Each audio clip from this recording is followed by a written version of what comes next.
রাস্তা দখলমুক্ত করতে মাঠে নেমেছে প্রশাসন। শিলচরের তারাপুর করিমগঞ্জ রোডে ফের শুরু হলো প্রশাসনের কঠোর উচ্ছেদ অভিযান। কড়া নিরাপত্তার মধ্য দিয়ে সকাল থেকে বুলডোজারের গর্জনে কেঁপে উঠল এলাকা। তারাপুর ইএনটি কলোনি থেকে করিমগঞ্জ রোড পর্যন্ত চলছে ব্যাপক উচ্ছেদ অভিযান। কাছাড় জেলার শিলচরে তারাপুর করিমগঞ্জ রোডে অনধিকার দখলমুক্ত করতে প্রশাসনের অভিযান অব্যাহত। সকাল থেকেই কড়া নজরদারির মধ্যে বুলডোজারের কার্যক্রম শুরু হয়। উপস্থিত ছিল পর্যাপ্ত নিরাপত্তা বাহিনীও।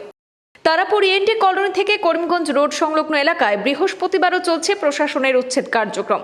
দীর্ঘদিন ধরে রাস্তা ও সরকারি জমিতে গড়ে ওঠা অনধিকার নির্মাণ সরিয়ে এলাকা দখলমুক্ত করার উদ্যোগ নেয় স্থানীয় প্রশাসন।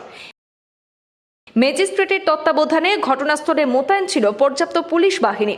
নিরাপত্তার বেষ্টনী ঘিরে বুলডোজার চালিয়ে বাড়িঘর, দোকানপাট সহ সব ধরনের অনধিকার কাঠামো অপসারণ করা হয়। এছাড়া জানা গেছে, তারাপুর ওভারব্রিজ থেকে ইএনটি কলোনি পয়েন্টে হয়ে সেখানে 2 নম্বর রেলওয়ে গেটের দিকে প্রশাসনের উচ্ছেদ অভিযান ধাপে ধাপে এগিয়ে যাচ্ছে।